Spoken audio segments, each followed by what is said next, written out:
नमस्कार, मैं हूं पवन कुमार चौधरी। आप लोग चुके हैं स्टार ब्लू न्यूज के डिजिटल प्लेटफॉर्म से।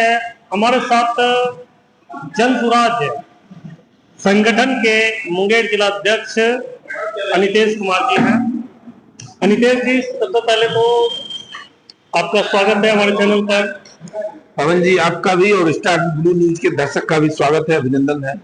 अनितेश जी, बिहार में युवा प्रदेश अध्यक्ष बनाए गए जन सुराज पार्टी के डॉक्टर कुमार शांतनु जी दिल्ली विश्वविद्यालय के प्रोफेसर रह चुके हैं और अब राजनीति में आए हैं। जिस तरह से एक नए अनुभवी व्यक्ति को प्रदेश अध्यक्ष की जिम्मेदारी दी गई है युवा विंग का, उनके आने से कितना प्रभाव पड़ेगा युवाओं के ऊपर? देखिए, युवा संगठन की शक्ति होती है और किसी भी राज्य का, किसी भी संगठन का, किसी भी राजनीतिक दल का युवा ही सबसे बड़ी संपत्ति है और उसी के बूते राजनीतिक दल सफल हो सकता है। और कुमार शांतनु जी, मुझे तो अभी तक पता नहीं था कि ये दिल्ली यूनिवर्सिटी के लेक्चरर हैं और सारा चीज जॉब छोड़ के आए हैं हमारे बीच। पता नहीं, मुझे लगता है जनसुराज में जुड़ने वाले लोग हैं, ज्यादातर लोग इस तरह के क्वालिफाइड हैं जो बताइए दिल्ली यूनिवर्सिटी का लेक्चरशिप छोड़ के हमारे युवा विंग का अध्यक्ष की कमान संभाले हैं। इससे पहले जो थे वो भी आईपीएस ऑफिसर थे और युवा विंग के अध्यक्ष थे। तो मुझे तो लगता है कि इनकी बातों से और इनके बात में जो है दम जो है, मुझे लगता है कि पूरे बिहार में एक युवा क्रांति के रूप में लाएंगे। और उनका एक अभियान चला रहे हैं कि व्यवस्था परिवर्तन में युवाओं की सहभागिता वाला। मुझे लगता है कि अगर इस अभियान में को सफल करके वो बिहार में व्यवस्था परिवर्तन कर देंगे। जिस अभियान की आप बात कर रहे हैं, बिहार बदलाव युवा संकल्प कार्यक्रम जी, इस संकल्प कार्यक्रम से युवाओं को जोड़ने की वो तो बात कर रहे हैं, लेकिन ग्राउंड स्तर पर क्या वाकई इस कार्यक्रम से युवाओं को जोड़ने को लेकर क्या कोई ठोस पहल किया जा रहा है? आज उन्होंने बात किया है, अब पहल तो इसका तो रिजल्ट पता चलेगा हम लोगों को जब ये प्रक्रिया में आ जाएगी बात। पहली बैठक युवाओं की जनसुराज की मुंगेर जिला में आज हुआ है। अब अभी से आप युवा की बात करें, पहले पार्टी 2 अक्टूबर को बना, एक एक विंग को तैयार किया जा रहा है। अब युवा विंग अभी तैयार हो रहा है और उनके नए प्रदेश अध्यक्ष बने हैं। जिला स्तर की पहली बैठक की गई है और अब मैदान में जाएंगे, जमीनी स्तर पे फील्ड वर्क करेंगे युवा टीम के लोग। उसके बाद इस पे कुछ कहा जा सकता है कि जमीनी स्तर पे कितना मजबूती से इस बात को पहुंचाया जा सकता है। आपने जिक्र किया कि युवा विंग की पहली बैठक मुंगेर जिला में आयोजित हुई। क्या युवा विंग में क्या कोई कमी थी जिसके कारण कि जो पूर्व के प्रदेश अध्यक्ष थे आनंद मिश्रा जी, उनको पार्टी के पद से इस्तीफा देना पड़ा? नहीं, देखिए, आनंद मिश्रा जी प्रदेश अध्यक्ष थे, उन्होंने कार्यक्रम भी चलाया था बहुत तगड़े ढंग से कि बाइक से पूरे बिहार की पदयात्रा रैली शुरू हुई थी। लेकिन अब आनंद मिश्रा जी पार्टी तो नहीं छोड़े हैं, लेकिन उन्होंने बोला कि हमसे ये जिम्मेदारी नहीं हो सकता है, इसलिए कि हम जिस तरह से काम करना चाहते हैं उस तरह से हम इसमें काम नहीं कर पाएंगे। हम मतलब वो चाह रहे हैं कि उनको एक सीट कोई मिले, एक क्षेत्र हो जिसमें वो पूर्ण तैयारी करें। वो पूरे बिहार हम नहीं देख पाएंगे, हमसे नहीं चल पाएगा, इसलिए बदलाव हुआ, इसलिए वो इस्तीफा दिए हैं। वो ऐसा नहीं कहे कि और कोई ये उनको चुनाव एक जगह से लड़ना है, पहले भी वो चुनाव लड़े हैं और उस सीट पे अपना तैयारी करना, उस क्षेत्र को वो मजबूत कर रहे हैं। आनंद मिश्रा जी के बाद कुमार शांतनु जी आए हैं, एक सशक्त प्राध्यापक रह चुके हैं दिल्ली यूनिवर्सिटी का। शिक्षा की बात प्रशांत किशोर करते हैं और शिक्षा के क्षेत्र से इनका लगाव रहा है और युवा आज शिक्षित बने, इस दिशा में क्या कोई बदलाव देखने को मिला कुमार शांतनु जी के आने से? देखिए, कुमार शांतनु जी को 1.5 महीने बने हुआ है प्रदेश अध्यक्ष और 1.5 महीने में वो ये 45-50 दिन में लगभग पूरे बिहार की यात्रा कर चुके हैं ये। और प्रशांत जी जो शिक्षा की बात करते हैं, शिक्षा के बदलाव की बात करते हैं, आप देखेंगे कि इस दल में जो लोग हैं लगभग हम जो देखते हैं शिक्षा विधि है ज्यादातर। और जनसुराज में जो भी ये जो पुराने ढर्रे की राजनीति है, जो लालू जी की राजनीति देखे, नीतीश जी की राजनीति देखे, उससे हट के शिक्षित वर्ग अलग तरह के राज्य के निर्माण चाहता है, व्यवस्था परिवर्तन की बात करता है। यह व्यवस्था परिवर्तन की बात जेपी ने किया था संपूर्ण क्रांति के साथ, उस व्यवस्था परिवर्तन की बात करना चाह रहे हैं। ये सत्ता परिवर्तन की बात नहीं है कि ये हट जाए और प्रशांत जी बैठ जाएंगे उस पर, ऐसी कोई बात नहीं है। यहां पूरी तरह से व्यवस्था कब बदलेगा? जब लोग शिक्षित होंगे। शिक्षा पे यहां बात नहीं, स्कूल खुल रहे हैं, बिल्डिंग बन रहे हैं, बड़े बड़े बिल्डिंग बन गए। आप देखिए उस बिल्डिंग की स्थिति, उतनी बड़ी बिल्डिंग बनाए, करोड़ों का लागत लगा है सरकार का, उसमें विद्यार्थी नहीं है, और जहां कहीं विद्यार्थी है वहां शिक्षक नहीं है। और आप तो बहुत सारा बिल्डिंग में दिखाऊंगा जो कि ढहने की स्थिति में आ चुका, और अब तक वो स्कूल चालू नहीं हुआ है। तो इससे शिक्षा में बदलाव नहीं हो सकता। मुझे आप ये बताइए कि इस दशक के पूर्व, मतलब 30-35 साल 40 साल पहले पीपल गाछ के नीचे भी सरकारी विद्यालय चलता था, और उससे बच्चे पढ़ के IAS IPS बनते थे। और इतनी ऊंची ऊंची इमारतों में पढ़ के बच्चे कुछ नहीं कर पा रहे, इसका जिम्मेदार कौन है?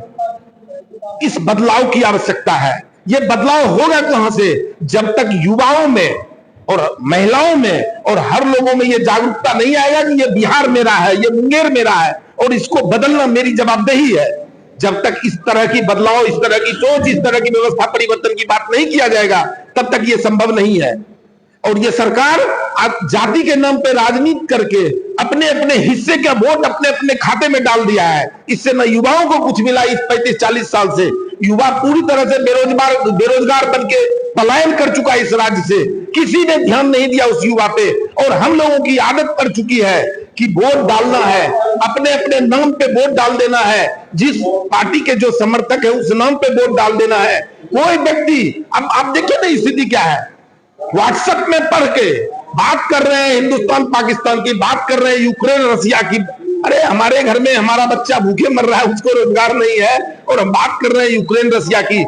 इन लोगों ने, राजनीतिक बाजों ने पहुंचा दिया हमारे दिमाग को वहां कि अपने बारे में सोचना मैंने बंद कर दिया है। तो प्रशांत ने शिक्षा की बात करके शिक्षित लोगों को ला करके एक माहौल बनाने का प्रयास किया है कि बिहार में पुनः, जो कि शिक्षा का केंद्र बिंदु था ये बिहार, नालंदा विश्वविद्यालय यहां सबसे पहले बना था, विक्रमशिला यूनिवर्सिटी यहां था, जो दुनिया के लोग यहां शिक्षा लेने आते थे, आज हमको छोटे मोटे पढ़ाई के लिए कोटा पर पहुंच जाते हैं, दिल्ली पहुंच रहे हैं। तो अब इस बदलाव को कौन लाएगा? इस बदलाव को, इस व्यवस्था परिवर्तन की बात को ही जन सुराज हम लोग कर रहे हैं। प्रशांत किशोर परिवारवाद को लेकर भी मुद्दा बनाते आ रहे हैं, और इस परिवारवाद का एक जीता जागता उदाहरण अभी करंट में एक ऐसी पार्टी के नेताओं में देखने को मिला है जो पार्टी इसी परिवारवाद के मुद्दे को लेकर पूरी राजनीतिक कैरियर का इसी पर आधारित था।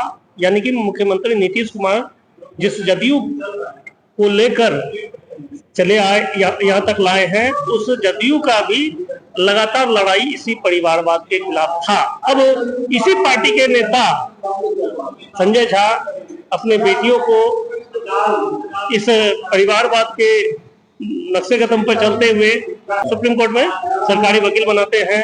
अब खुद नीतीश कुमार अपने बेटे को पॉलिटिकल रूप से लॉन्च करने की तैयारी में है। तो क्या अब जदयू जैसे पार्टी में परिवारवाद पूरी तरह से हावी हो चुका है?